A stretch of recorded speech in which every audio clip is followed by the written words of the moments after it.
Hello everyone, welcome to magnet brains. Myself Prateek Karn स्वागत करता हूं आपका अपने यूट्यूब चैनल मैग्नेट ब्रेन्स पर, जहां पर आपको मिलता है क्वालिटी कंटेंट, क्वालिटी एजुकेशन, वो भी बिल्कुल बाकायदा फ्री ऑफ कॉस्ट। केजी से लेकर के क्लास 12 तक का पूरा एजुकेशन सब आपको मिल जाएगा डिटेल्ड वीडियो फॉर्मेट में। और अगर आप हिंदी मीडियम के स्टूडेंट हैं तो आप जानते हैं क्या करना है आपको। मैग्नेट ब्रेन्स का हिंदी मीडियम चैनल भी है, जा करके सब्सक्राइब कर लीजिएगा और एकदम याद से नोटिफिकेशंस को ऑन कर लीजिएगा। ठीक है, इससे होता क्या है ना कि जैसे हिंदी मीडियम के चैनल पर कोई भी वीडियो अपलोड होगा, चाहे वो रिकॉर्डिंग हो, कोई लाइव क्लास हो, कोई लाइव अपडेट हो, तो उसकी जानकारियां, उसकी नोटिफिकेशन सबसे पहले आप तक पहुंच जाएंगी। आप किसी भी कंडीशन में कुछ भी मिस आउट नहीं करेंगे। बस एक बात का आप खास ख्याल रखें कि हिंदी मीडियम के चैनल पर क्लास 6 से क्लास 12 तक का पूरा कंटेंट अवेलेबल है। कौन कौन से स्टेट बोर्ड से सर? एमपी बोर्ड है, बिहार बोर्ड है, यूपी बोर्ड है, राजस्थान बोर्ड है और दिल्ली बोर्ड है। और अगर आपको ई नोट्स या ई बुक्स चाहिए तो इसी वीडियो के डिस्क्रिप्शन में एक लिंक मिलेगी, आपको जा करके आप चेकआउट करें, वहां से आप ई नोट्स और ई बुक्स भी बाकायदा अवेल कर सकते हैं। ठीक है, तो चलिए हम जरा कहानी को शुरुआत देते हैं। Class 11 physics chapter 9 mechanical properties of fluids के अंदर अब जो हम चीजें पढ़ने वाले हैं वो क्या है? वो है flow of liquid and critical velocity. तो टॉपिक का नाम क्या अपने पास? फ्लो ऑफ लिक्विड देखना है। स्ट्रीमलाइन फ्लो क्या होता है, लैमिनार फ्लो क्या होता है, टर्बुलेंट फ्लो क्या होता है, ये नाम तुमने सुन के रखे होंगे पहले। और उसके बाद हम पढ़ने वाले हैं क्रिटिकल वेलोसिटी। कंफ्यूज मत होना, इसके प्रीवियस लेक्चर में जिस वेलोसिटी को हम लोग पढ़ रहे थे that was basically terminal velocity. कौन सी थी वेलोसिटी? वो टर्मिनल वेलोसिटी। और यहाँ पे हम जो पढ़ने वाले हैं वो क्या है सर? ये है क्रिटिकल वेलोसिटी। ठीक है, आई मेरी पूरी बात समझ में? तो चलें बिना समय लगाए लेकर के आते हैं आपको इसके बेसिक आइडिया के ऊपर। ठीक है, तो सीधे तौर से आपको पहले बता दिया गया है कि हम जो टाइप्स ऑफ फ्लूइड फ्लो पढ़ने वाले ना, जो लिक्विड का फ्लो पढ़ने वाले हैं, वो बेसिकली अपने पास 3 तरह के होता है। ठीक है, तो जो फ्लो ऑफ लिक्विड है वो अपने पास होने वाला है कुल मिलाकर कितने तरह का? 3 तरह का।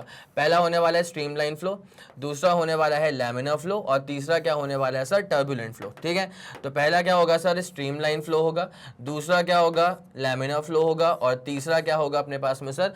टर्ब्यूलेंट फ्लो होगा। क्या होगा सर? टर्बुलेंट फ्लो होगा। क्या आप लोगों के दिमाग में ये वाला फंडा पूरा क्लियर हो चुका है?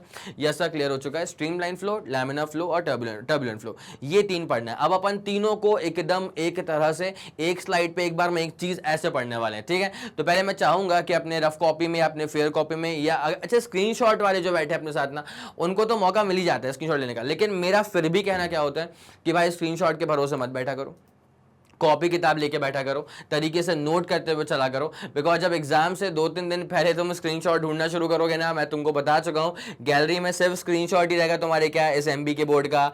नहीं सर, बहुत सारे और भी तरह के स्क्रीनशॉट्स होंगे। ठीक है, तो भाई that is basically a source of distraction ना। अब तुम वहां पे, तुम्हारा एग्जाम 3 दिन के बाद है, अब तुम वहां बैठ के मीम्स के स्क्रीनशॉट देखे जा रहे हो, फिर जिस पे हंस चुके हो पहले से फिर से हंसे जा रहे हो। ठीक है, ऐसा करोगे तो बाद में रोना पड़ेगा। इसलिए बोल रहा हूँ कि भाई स्क्रीनशॉट वाले तो खैर ठीक है, ले लेना स्क्रीनशॉट, लेकिन कॉपी में नोट करते हुए अगर आप चल रहे हैं तो एक तरफा बात है, मैं वही चाहता हूं आपसे। ठीक है, आई बात समझ में? पक्की बात है, ये वाली बात समझ में आ गई? तो 3 तरह के बेसिक फ्लोज होते हैं। ठीक है, स्ट्रीमलाइन, लैमिनार और टर्बुलेंट फ्लो। शुरू करें कहानी को। यस, अब बात हो रही है कि what is basically streamline flow. ठीक है यार, ये नाम से लग रहा है कि सबसे बेहतरीन तरह का फ्लो होगा। ठीक है, मतलब इसमें क्या है ना कि कोई परेशानियां नहीं आ रही होगी, इस नेचर का फ्लो होगा स्ट्रीमलाइन फ्लो, नाम ही ऐसा रखा है इसका। ठीक है, और टर्बुलेंट वाला फ्लो जो है ना, वो नाम ही ऐसा है। आपको समझ में आता है कि हाँ सर, हमने सुन के तो रखा है कि अगर आप प्लेन में जा रहे हैं, विंग्स के पास बैठे हैं, तो फिर टर्बुलेंस बहुत महसूस होता है। तो बहुत बढ़िया सुना है, कई लोग जा भी चुके होंगे, ऑब्वियसली कई लोग जाने की मंशा रखते होंगे। तो यहाँ पे क्या है, स्ट्रीमलाइन और टर्बुलेंट, ये 2 नाम तो क्या नाम से क्लियर हुए हैं। ठीक है, तो पहला स्ट्रीमलाइन फ्लो क्या होता है? तो streamline flow of liquid is that flow in which, अब मेरी बात सुनना, streamline flow of liquid is that flow in which every particle of the liquid का हर particle, in which every particle of the liquid follows exactly the same path of its preceding particle. क्या बोला मैंने? Every particle of the fluid follows exactly the same path as that of its preceding particle and has the same velocity. भाई velocity का मतलब क्या होता है ना कि वेक्टर क्वांटिटी है, और वेक्टर का मतलब क्या होता है ना कि वैल्यू भी है और डायरेक्शन भी है। तो अगर 2 चीजों की वेलोसिटी सेम है, मतलब उन 2 चीजों का वैल्यू ऑफ मतलब स्पीड भी सेम है और डायरेक्शन भी सेम है, इसलिए कहा जा रहा है कि वेलोसिटी सेम है। ठीक है, मतलब अगर ऐसा है ना कि एक बॉडी यहां जा रही है 5 मीटर पर सेकंड से, एक बॉडी यहां जा रही है 5 मीटर पर सेकंड से, तो मत बोलना कि वेलोसिटी सेम है। क्यों?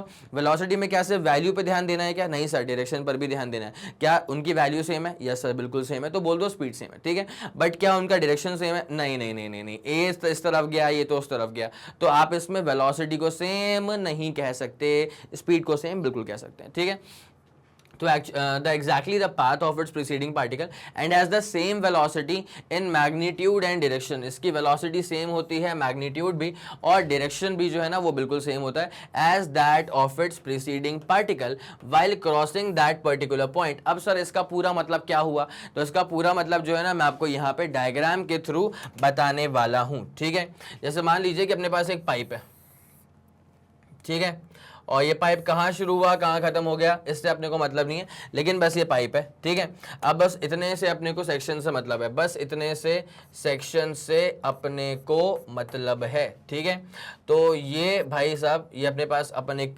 पाथ मान लेते हैं जहाँ से पार्टिकल जो है ना वो जो पूरा लिक्विड है वो फ्लो कर रहा है। तो मैंने एक लाइन ये मान ली। ठीक है, अब जैसे मान लिया कि मैंने एक पॉइंट माना, ठीक है, मैंने एक पॉइंट मान लिया यहाँ पे P, तो this P is a point on the trajectory, P is a point on the trajectory.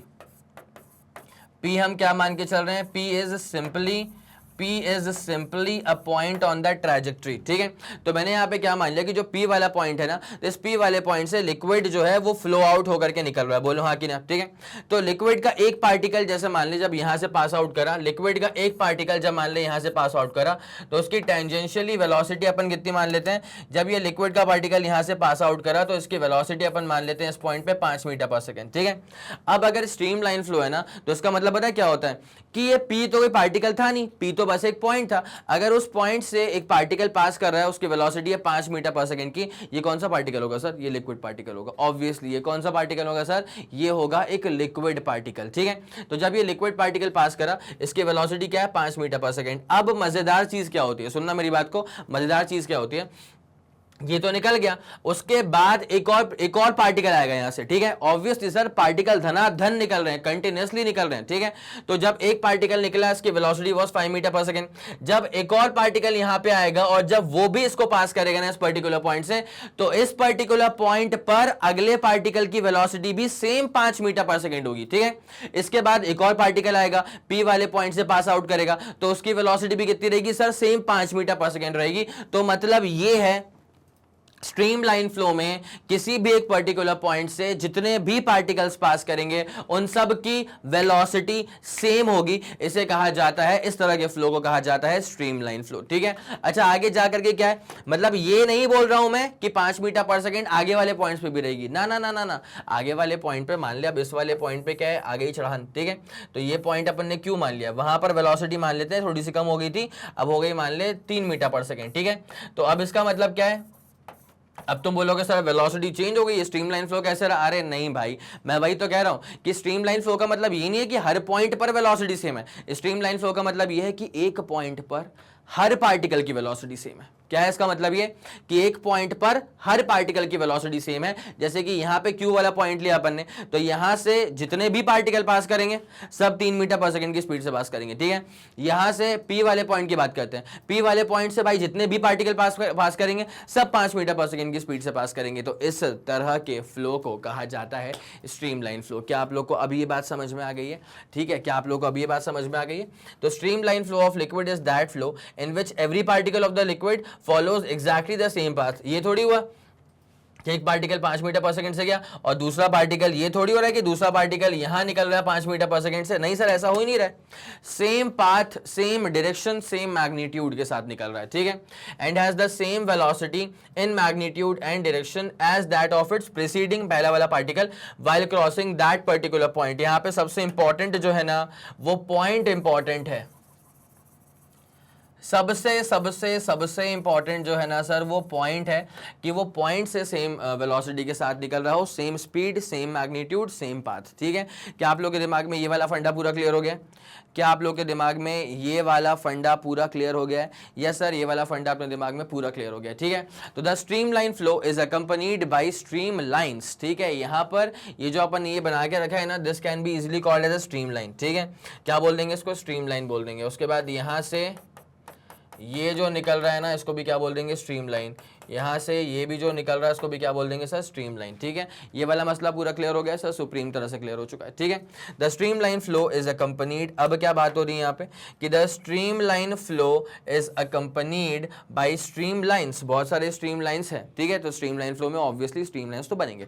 उसके बाद क्या हो रहा है? स्ट्रीमलाइन। अब ये स्ट्रीमलाइन एग्जैक्टली होता क्या है, पहले जरा वो पकड़ते हैं अपन बात को। ठीक है, तो a streamline is the actual path followed by the procession of particles in a steady flow. ठीक है, ये एक्चुअल पाथ है जो कि सारे पार्टिकल्स फॉलो कर रहे हैं एक्चुअल फ्लो के टाइम पे। ठीक है, जैसे अब ये वाला पूरा पाथ है, ये जो मैंने बनाया था ना व्हाइट कलर से, ये पूरा पाथ है। लिक्विड सच में ये वाला पाथ को फॉलो कर रहा है। लिक्विड का एक लेयर यहां से निकल रहा है, लिक्विड का एक लेयर यहां से निकल रहा है। ठीक है, तो ये जो स्ट्रीम लाइंस है ना वो एक्चुअल पाथ है जो कि सारे पार्टिकल्स फॉलो करने वाले हैं। ठीक है, आगे बात समझ। तो stream line is the actual path followed by the procession of particles in a steady flow, constant flow, which may be straight और curved such that tangent to it at any point indicates the direction of flow of liquid at that point. इसका मतलब क्या होता है? जैसे यहां पे देख लो, ये स्ट्रीम लाइन था। ठीक है, स्ट्रीम लाइन पे अगर तुमने किसी एक पॉइंट पे टेंजेंट मार दिया, ठीक है, तो वो उस पॉइंट पे जो टेंजेंट है ना, that tangent is the direction of velocity of the liquid particle at that particular point. ठीक है, जैसे मैंने ये वाला पॉइंट लिया P, मैंने यहाँ पे एक टेंजेंट मार दिया और मैंने शो कर दिया कि वेलोसिटी इज 5 मीटर पर सेकेंड। इसका मतलब क्या होता है कि भाई जो पार्टिकल ये P वाले पॉइंट से पास कर रहा था ना, उस हर पार्टिकल जो P वाले पॉइंट से पास कर रहा था ना, उसके पास जो टेंजेंशियल वेलोसिटी थी that was specifically of 5 metre पर सेकेंड। क्या आप लोग के दिमाग में ये वाला फंडा पूरा क्लियर है? यस सर, सुप्रीम तरह से क्लियर हो चुका है। ठीक है, ये वाला फंडा पूरा क्लियर है, तो आप इसका स्क्रीनशॉट लेंगे जल्दी। 3 2 1 ready go, super done and super clear हो चुका है सर। कोई दिक्कत वाली बात तो नहीं है? यस सर, पूरा फंडा क्लियर है। ठीक है, चलें कहानी में आगे बढ़ते हैं। Important points regarding stream lines. Stream lines को लेकर के कौन कौन से इंपॉर्टेंट पॉइंट्स हो सकते हैं, जरा उन पे गौर कर लिया जाए। ठीक है, तो ना स्ट्रीम लाइन फ्लो कभी भी ऐसा नहीं होता है। ये तो यार it's like magnetic field lines, तुम्हें याद है क्या? मैग्नेटिक फील्ड लाइंस में वही तो कहावत हुआ करती थी कि मैग्नेटिक फील्ड लाइंस कभी भी, दो मैग्नेटिक फील्ड लाइंस कभी किसी पर्टिकुलर पॉइंट पर ना इंटरसेक्ट नहीं कर सकती। ठीक है, अगर दो मैग्नेटिक फील्ड लाइंस कभी किसी पर्टिकुलर पॉइंट पर कर गई इंटरसेक्ट, तो अगर तुमने वहां पे कंपास को रख दिया ना, तो कंपास के डिफ्लेक्शन के दो डायरेक्शंस हो जाएंगे। अगर तुमने कभी किसी पर्टिकुलर पॉइंट पर, जैसे जिस पॉइंट पे मैग्नेटिक फील्ड लाइंस अगर इंटरसेक्ट कर रही हैं, अगर तुमने उस पॉइंट पर अगर तुमने कंपास को रख दिया, तो कंपास एक ही जगह पे दो डायरेक्शन शो करेगा, which is practically not possible. ठीक है, this is practically not possible.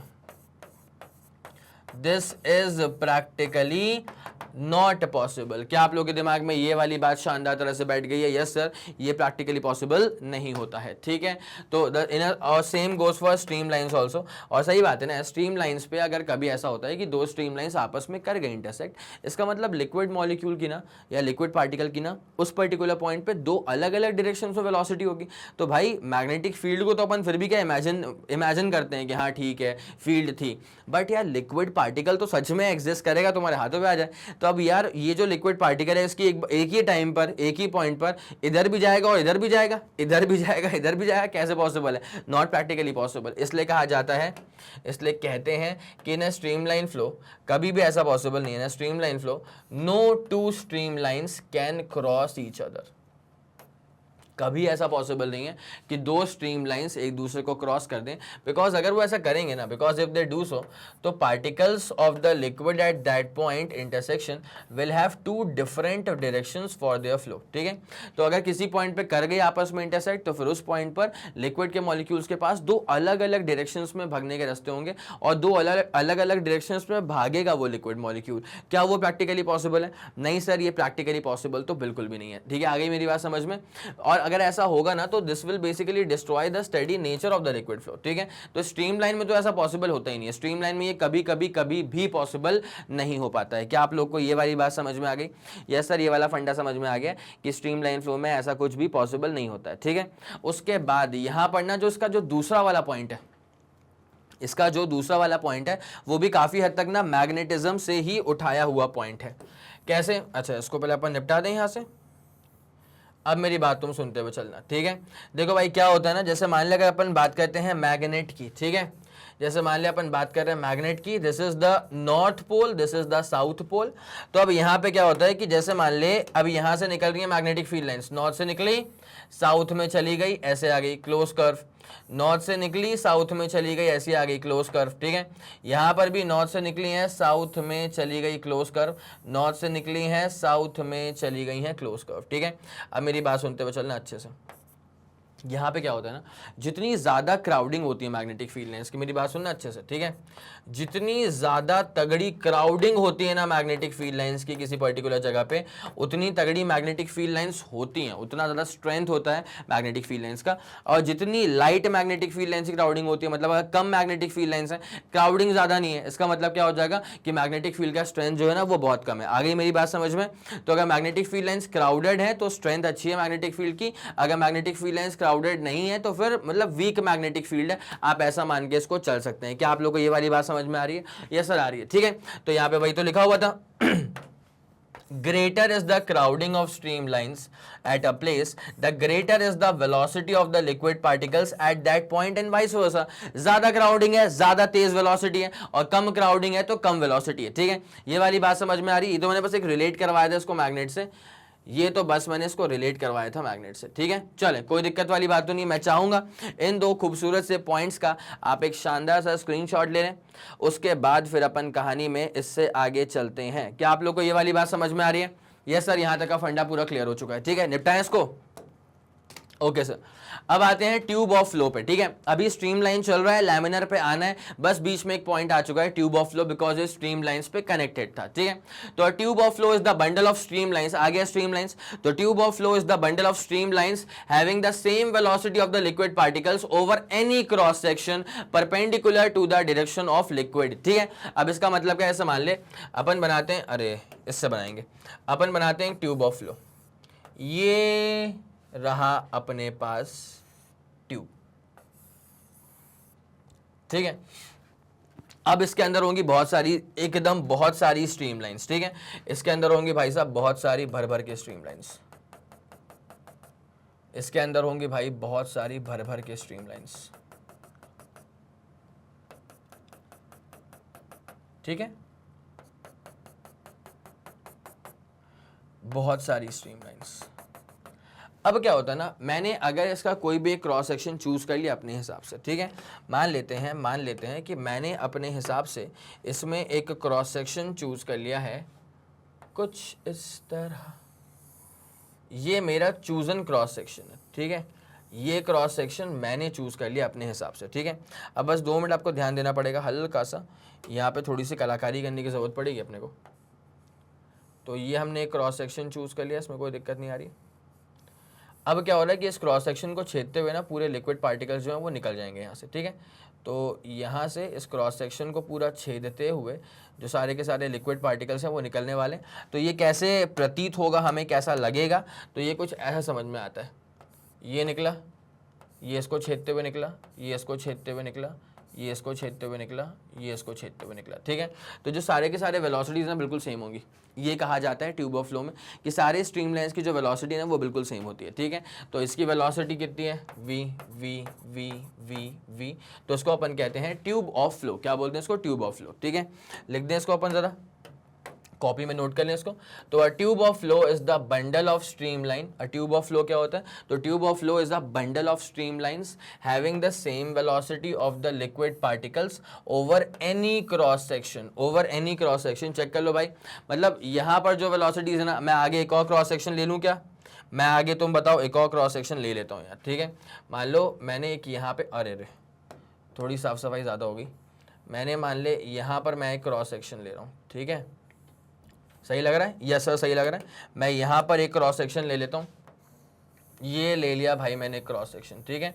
तो यहाँ पर जो लिक्विड निकल रहा है ना, इसकी वेलोसिटी भी बिल्कुल सेम ही नज़र आएगी, ठीक है।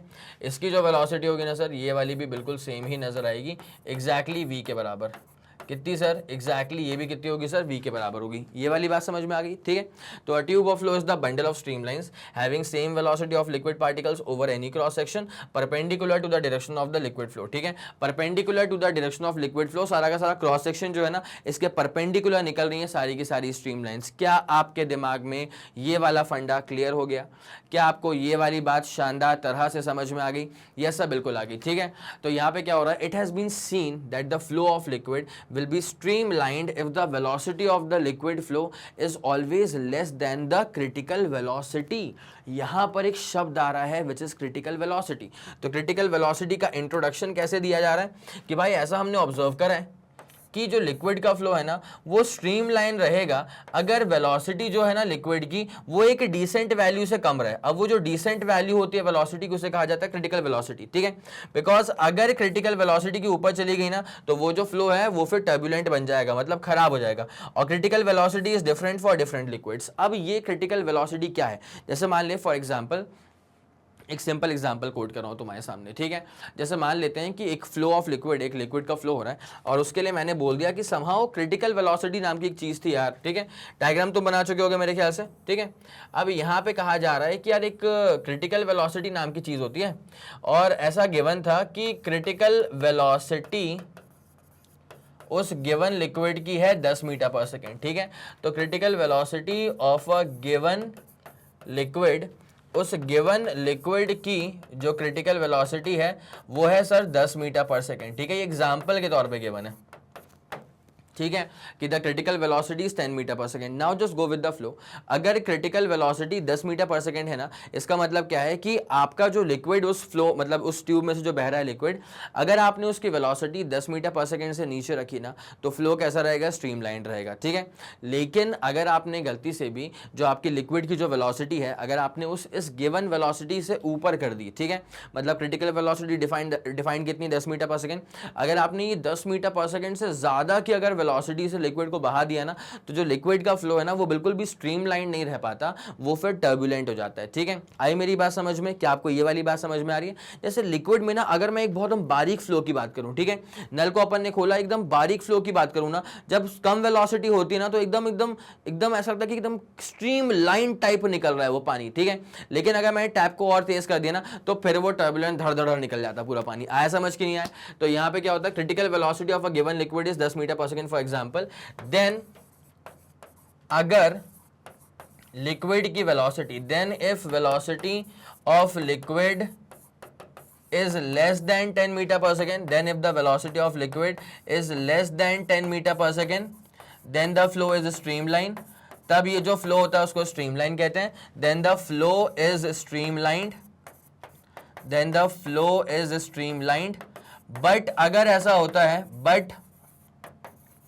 अगर ऐसा होता है कि लिक्विड की वेलोसिटी क्रिटिकल वेलोसिटी को एक्सीड कर गई, but if velocity of liquid is more than the critical velocity, but if velocity of liquid, अगर लिक्विड की velocity, but if the velocity of liquid is more than critical velocity, but if the velocity of the liquid is more than the critical velocity, अगर liquid की velocity critical velocity से ज्यादा है, that is 10 metre पर second, example में कहा गया था, ठीक है, then its flow becomes turbulent, then its flow is turbulent. तब जो लिक्विड का फ्लो होता है ना, ये टर्ब्यूलेंट फ्लो हो जाता है। क्या आप लोग के दिमाग में ये वाला फंडा शानदार तरह से बैठ गया? मैं चाहूंगा कि आप इसका स्क्रीनशॉट लें और जल्दी स्क्रीनशॉट लें। बोलो, आ गई पूरी बात समझ? यस सर, पूरा फंडा सुप्रीम तरह से क्लियर हो चुका है। ये तो अपना लिखा हुआ था, और जरा स्लाइड का स्क्रीनशॉट लो, फिर आपको आगे लेकर के चलते हैं।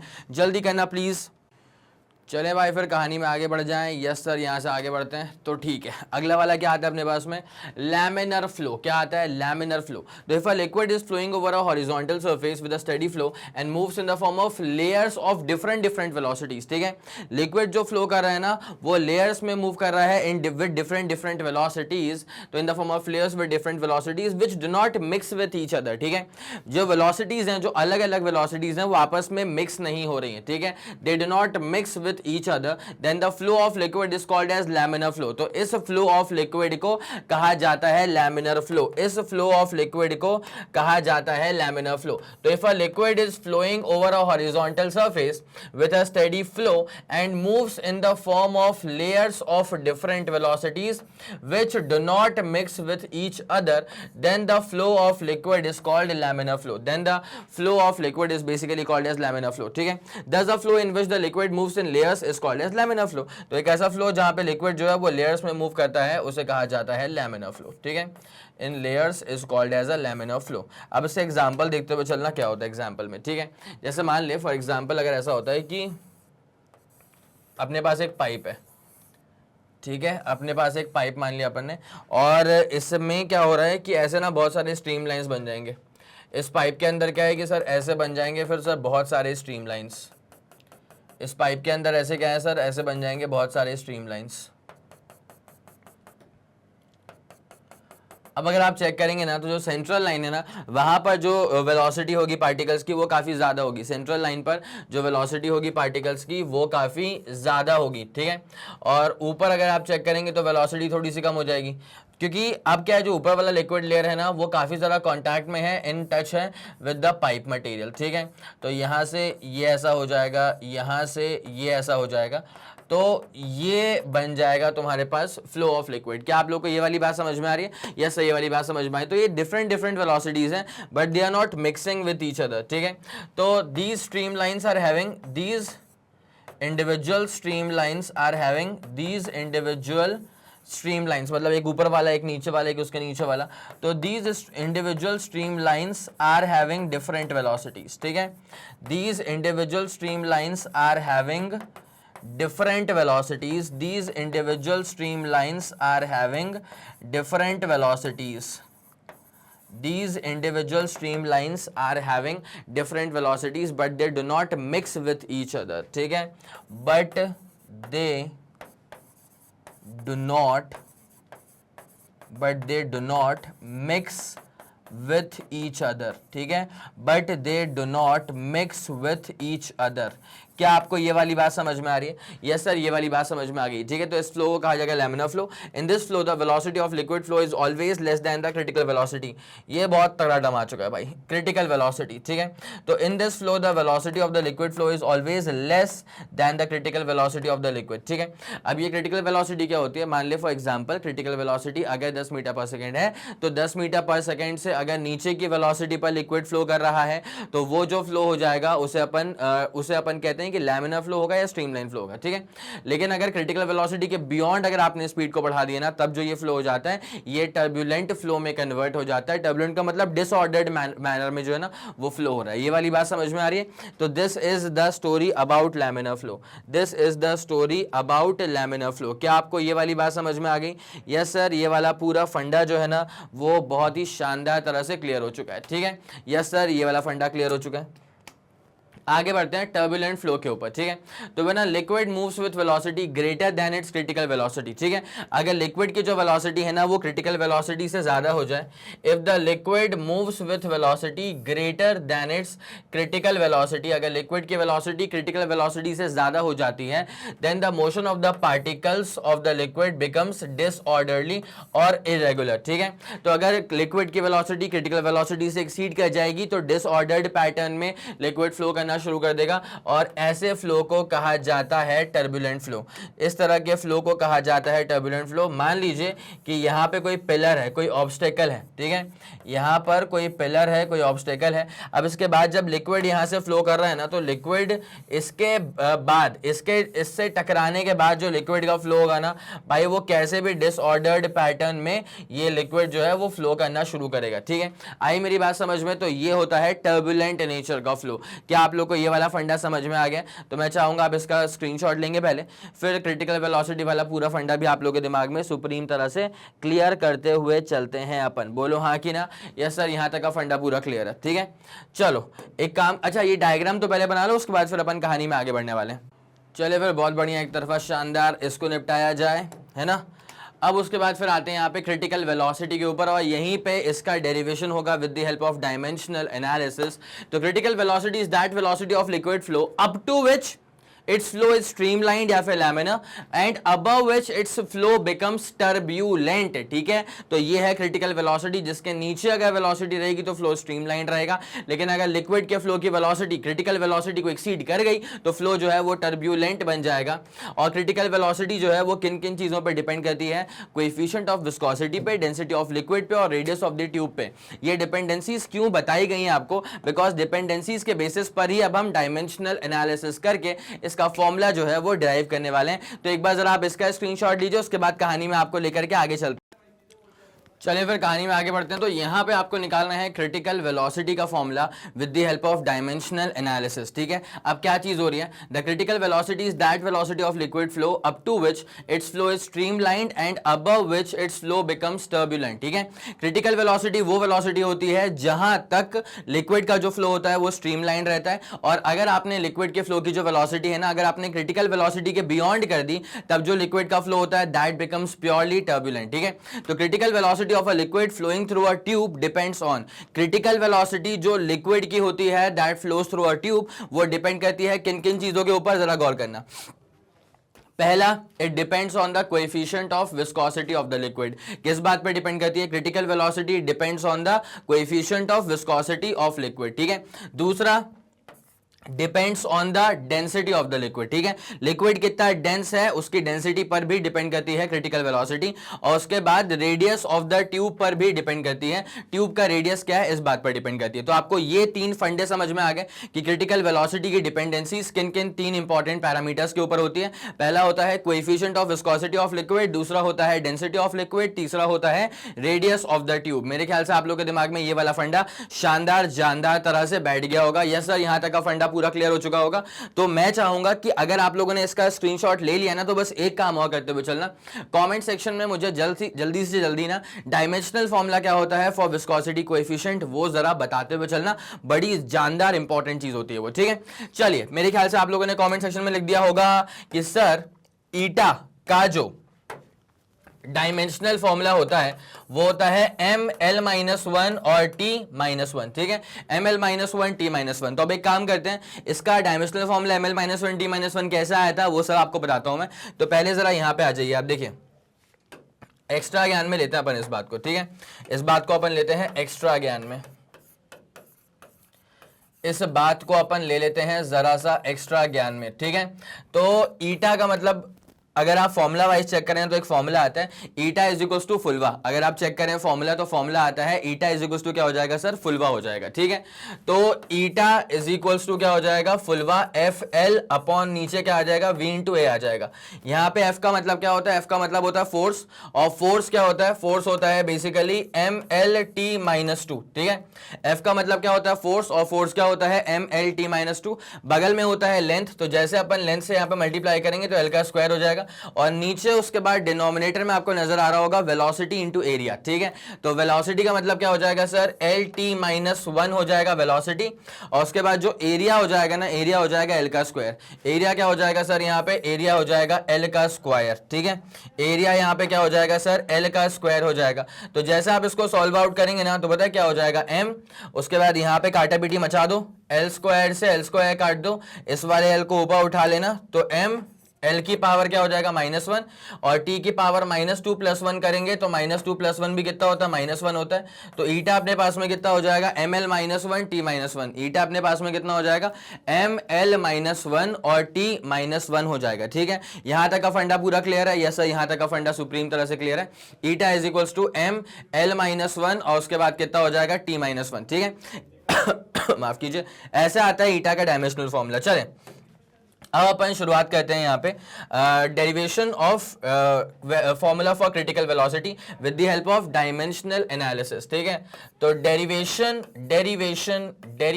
For critical velocity, derivation of critical velocity, derivation of critical velocity by dimensional analysis, derivation of critical velocity by dimensional analysis। चलिए भैया डायमेंशनल एनालिसिस करेंगे, by dimensional analysis, derivation of critical velocity by dimensional analysis. ठीक है, चलिए sir कैसे होगा ये पूरा कार्यक्रम डन, तो उसके पीछे कहानी ऐसी होती है, जरा गौर करते हुए चलना।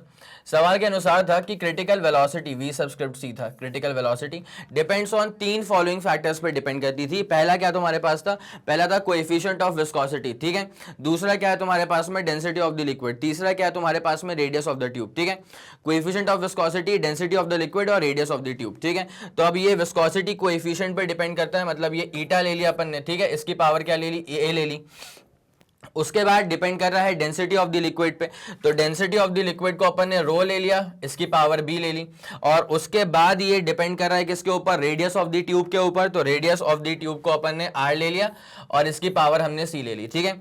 ये जो पूरा फंडा है कि आप लोग को प्रॉपर्ली समझ में आ गया सर, बिल्कुल शानदार तरह से समझ में आ गया, ठीक है। अब जरा गौर करते हुए चलेंगे, what is basically the critical velocity. Sir critical velocity जो होती है ना, देखिए है तो वेलोसिटी, तो मास तो आएगा नहीं और LT - 1 जरूर आएगा, ठीक है। मास को ला नहीं सकते, LT - 1 को हटा नहीं सकते, तो m0 LT - 1 हो जाएगा। इतनी सी बात पूरी क्लियर है, ठीक है। अब जरा गौर करते हैं, ईटा पर फोकस करते हैं। किस पर फोकस करते हैं सर, ईटा पर फोकस करते हैं। Eta is the viscosity coefficient, जिसका डायमेंशनल फॉर्मूला क्या आ चुका था, ml - 1 T - 1। Eta is the viscosity coefficient, जिसका डायमेंशनल फॉर्मूला आ गया था ml - 1 T - 1। इसकी पावर क्या है सर, a के बराबर है, ठीक है। ये हम लोग ईटा अभी निकाल चुके थे। उसके बाद रो का मतलब क्या होता है सर, डेंसिटी। तो डेंसिटी क्या होता है सर, मास अपॉन वॉल्यूम। रो का मतलब क्या होता है, डेंसिटी, और डेंसिटी क्या होता है, मास अपॉन वॉल्यूम। तो m और अपॉन वॉल्यूम करेंगे अपॉन l की पावर 3, ml - 3 हो जाएगा। उसके बाद r का मतलब क्या होता है, रेडियस, और रेडियस का मतलब क्या होता है, बेसिकली लेंथ, और इसकी पावर क्या होती है, इसकी पावर होती है c के बराबर, ठीक है। यहां तक का फंडा पूरा क्लियर है सर, यहां तक का फंडा सुप्रीमली क्लियर है, ठीक है। अब जरा गौर करते हुए चलेंगे यहाँ पे, तो m0 LT - 1 प्रोपोर्शनल टू, अब जरा इसके साथ अपन खेलने के बाद शुरू कर देते हैं, ठीक है। तो m की पावर क्या आ जाएगा, a, l की पावर क्या आ जाएगा, -a, t की पावर क्या आ जाएगा, -a। m की पावर a आ गया, l की पावर -a आ गया, t की पावर -a आ गया। अब एक काम करते हैं, यहाँ पे जरा एक बार अपन m की पावर चेक कर लेते हैं, ठीक है। तो m की पावर यहाँ पर b है, l की पावर यहाँ पर -3b है, और l की पावर यहाँ पर कैसा हो जाएगा सर, c के बराबर, ठीक है। यहाँ तक का मसला पूरा क्लियर है, ऐसे यहाँ तक का मसला पूरा क्लियर है, ठीक है।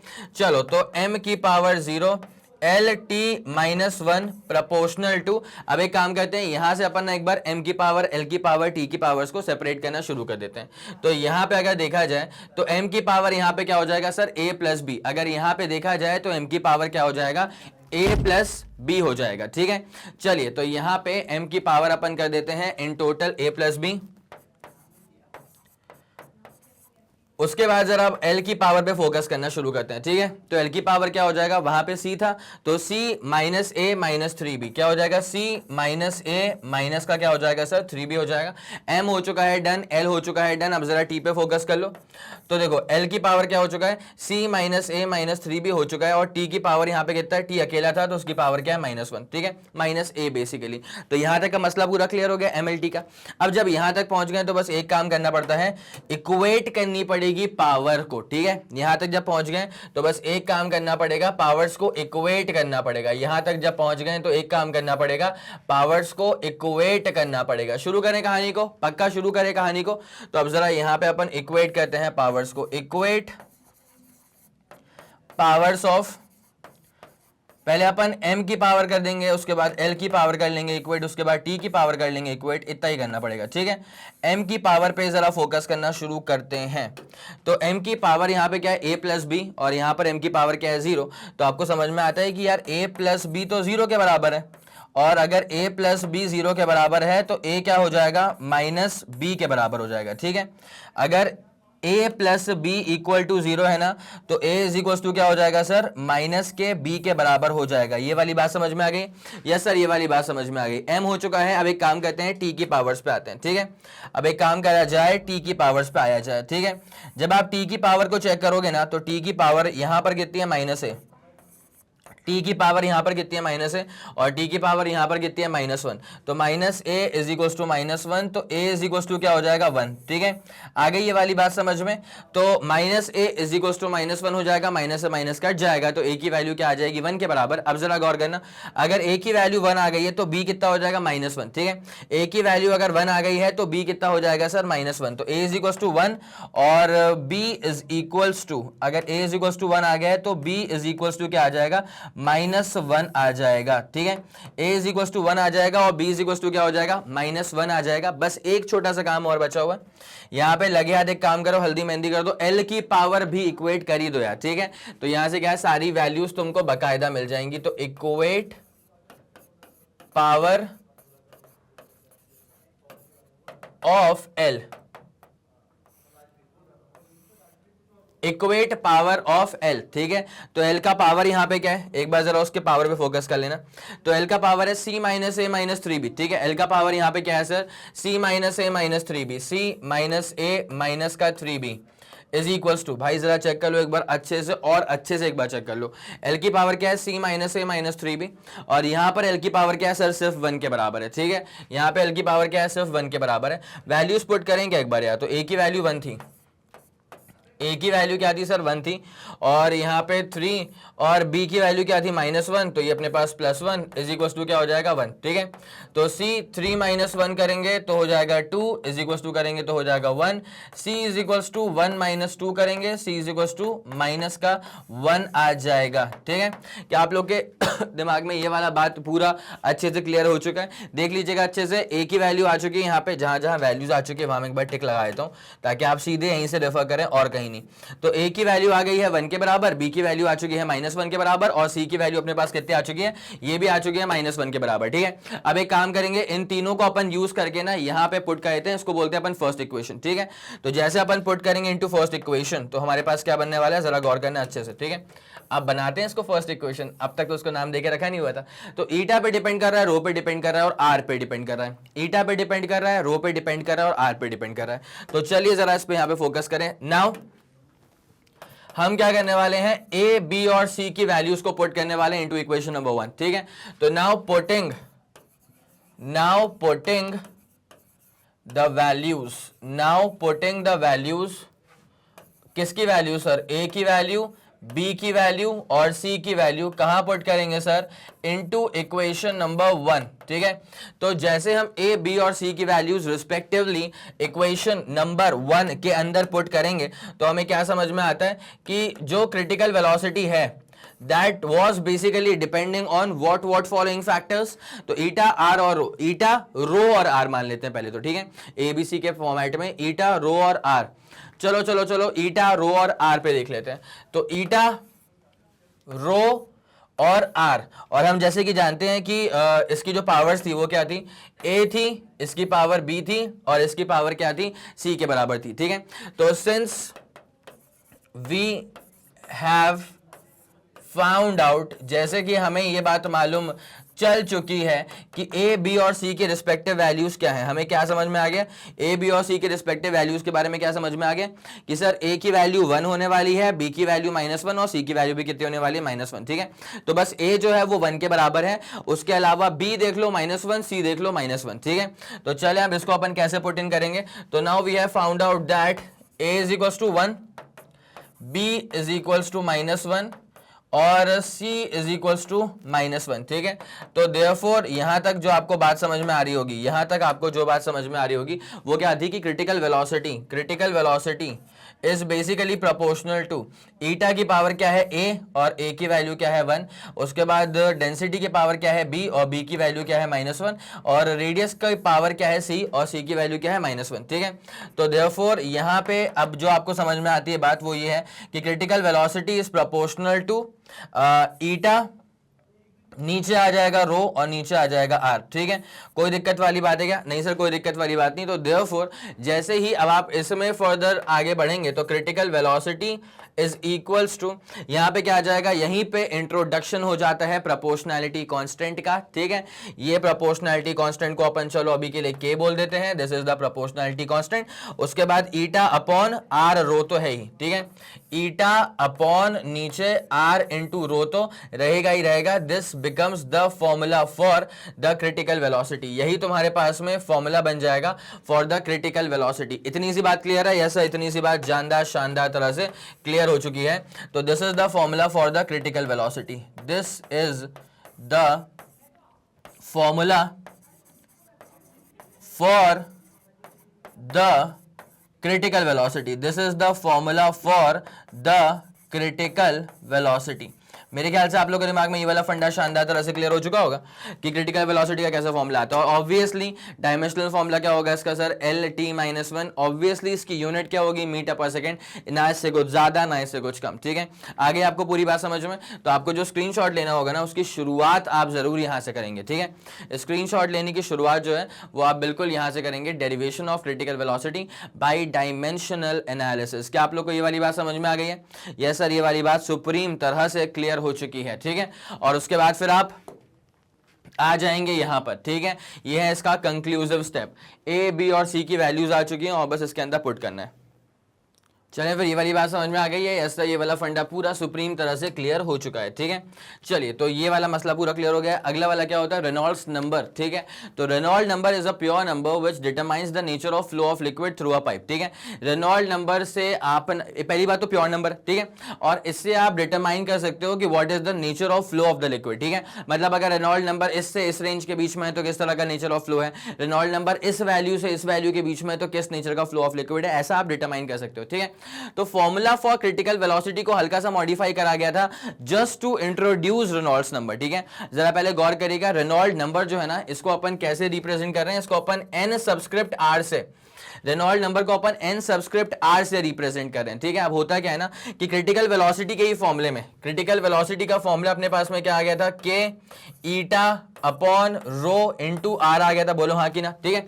अब होता क्या है ना कि अगर आप रेडियस को रिप्लेस कर दोगे डायमीटर से, सुनना मेरी बात को, बड़ी प्यारी बात है, ठीक है। अगर आप रेडियस को रिप्लेस कर दोगे डायमीटर से तो जो प्रोपोर्शनैलिटी कांस्टेंट है वो रिप्लेस हो जाएगा रेनॉल्ड नंबर से, बस और कुछ नहीं है। इसलिए मैं कह रहा था कि क्रिटिकल वेलोसिटी का फॉर्मूला याद रखो, रेनॉल्ड नंबर वैसे ही चमक जाएगा, ठीक है। तो क्रिटिकल वेलोसिटी के फॉर्मूले में अगर मैंने रेडियस ऑफ द ट्यूब को रिप्लेस कर दिया डायमीटर ऑफ द ट्यूब से, तो रेनॉल्ड, तो जो प्रोपोर्शनैलिटी कांस्टेंट है वो ऑटोमेटिकली रिप्लेस किससे हो जाएगा, रेनॉल्ड नंबर से। आ गया समझ कि if radius is replaced by diameter, if radius is replaced by diameter, अगर ट्यूब के रेडियस को अगर मैंने रिप्लेस कर दिया है बाय डायमीटर, देन जो प्रोपोर्शनैलिटी कांस्टेंट है, देन जो प्रोपोर्शनैलिटी कांस्टेंट है, देन जो प्रोपोर्शनैलिटी कांस्टेंट है, that proportionality constant is replaced, then जो proportionality constant है that proportionality constant is replaced by Reynolds number। ये जो proportionality constant है this is basically replaced by the Reynolds number, जिसको अपन R subscript n से represent करते हैं, ठीक है। अब इसका जो रेंज है ना वो सुनना बहुत जरूरी होता है। देखो पहली बात क्या है कि अगर रेनॉल्ड नंबर जो है ना वो आ रहा है 0 से 2000 के बीच में, ठीक है। If Reynold number lies between 0 to 2000, तो तब इसका मतलब ये है कि जो nature of flow of liquid है ना वो स्ट्रीमलाइन या फिर लैमिनर है, ठीक है। देन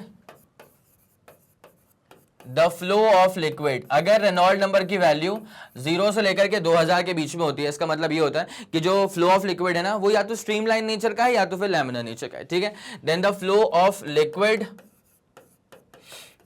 is streamlined और लैमिनर, ठीक है। ये जो फ्लो ऑफ लिक्विड है ना वो स्ट्रीमलाइन या फिर लैमिनर होता है। लेकिन वहीं पे अगर ऐसा हो जाता है कि रेनॉल्ड्स नंबर की वैल्यू 3000 के ऊपर, 2000 नहीं, वो रेंज में छोड़ रहा हूं, 0 से 2000 तो हो गया, अब मैं आपसे बात कर रहा हूं 3000 के ऊपर की, ठीक है। कि अगर रेनॉल्ड्स नंबर की वैल्यू, उसके बाद बीच वाली रेंज की बात भी कर लूंगा, बेफिक्र हो, ठीक है। If Reynolds number is above 3000, अब बताओ किस तरह का फ्लो होगा, ठीक है, अब बताओ किस तरह का फ्लो होगा, सही सोच रहे हो आप लोग, टर्ब्यूलेंट फ्लो होगा। ठीक है, तो if Reynolds number is above 3000 then the flow is turbulent flow, then the flow of liquid, then the flow of liquid is turbulent flow in nature, then the flow of liquid is a turbulent flow in nature, then the flow of liquid is turbulent flow in nature। ठीक है, अब आती है यहाँ पे तीसरी बार, जो range अपन ने अभी छोड़ के रखा था उस उसकी बात कर लेते हैं कि अगर ऐसा होता है कि रेनॉल्ड्स नंबर की वैल्यू ना 2000 से 3000 के बीच में होती है। ठीक है, तो यहां पे होता है अनस्टेबल फ्लो। इसका मतलब क्या होता है कि स्ट्रीमलाइन या फिर लैमिनर फ्लो जो है ना, that is basically turning into being turbulent. ठीक है, उसको बोलते हैं अपन क्या, अनस्टेबल फ्लो। ठीक है, तो ये आखिरी वाला जो रेंज था उसको भी अपन इसके अंदर इंक्लूड कर ही लेते हैं कि if Reynold number is between 2000 to 3000, if Reynold number is between 2000 से लेकर के 3000, if Reynolds number is between 2000 to 3000, then the flow of the liquid, then the flow of the liquid is basically unstable flow, then the flow of the liquid, then the flow of the liquid is unstable flow। ठीक है, यहां पर जो flow of liquid है ना, that is basically unstable flow. इसका मतलब this is basically changing from streamline और लैमिनर इनटू टर्बुलेंट फ्लो। ठीक है, then the flow is unstable flow, that is the flow is changing, that is the flow is changing, that is the flow is changing from streamline और laminar into turbulent flow. ठीक है, from streamline और laminar, from streamline और laminar into turbulent flow. ठीक है, from streamline और laminar into क्या हो जाएगा सर, टर्ब्यूलेंट फ्लो हो जाएगा। क्या आप लोग के दिमाग में ये वाला मसला पूरा क्लियर हो चुका है? यस सर, ये वाला फंडा बहुत शानदार तरह से क्लियर हो चुका है। तो मैं चाहूंगा आप इसका स्क्रीनशॉट लेंगे और जल्दी लेंगे। 3 2 1 ready go, super done and super clear हो चुका है सर। ठीक है, पक्का पूरा फंडा क्लियर है। तो ये अपने पास क्रिटिकल वेलोसिटी भी हो चुका है, रेनॉल्ड्स नंबर भी हो चुका है। इस बात को नोट कर लेना कि अगर पाइप का जो रेडियस है, फॉर्मूले में अगर पाइप के रेडियस को हम रिप्लेस कर देते हैं डायमीटर से, तो फॉर्मूले का जो प्रोपोर्शनैलिटी कांस्टेंट है वो रिप्लेस हो जाता है किससे, रेनॉल्ड नंबर से। ठीक है, तो फ्लो ऑफ लिक्विड के अंदर क्रिटिकल वेलोसिटी ये सब हो चुका है और रेनॉल्ड नंबर के साथ खत्म होता हुआ ये लेक्चर। ठीक है, उम्मीद करता हूं कि आपको ये वीडियो पसंद आया होगा, वीडियो इन्फॉर्मेटिव लगा होगा। अगर आपको लगा कि इस वीडियो ने आपकी हेल्प करी है तो बनता ये है कि आप इस वीडियो को लाइक करेंगे और इसके बाद इस वीडियो को शेयर करो, फैला दो अपने सारे मित्र मंडल में।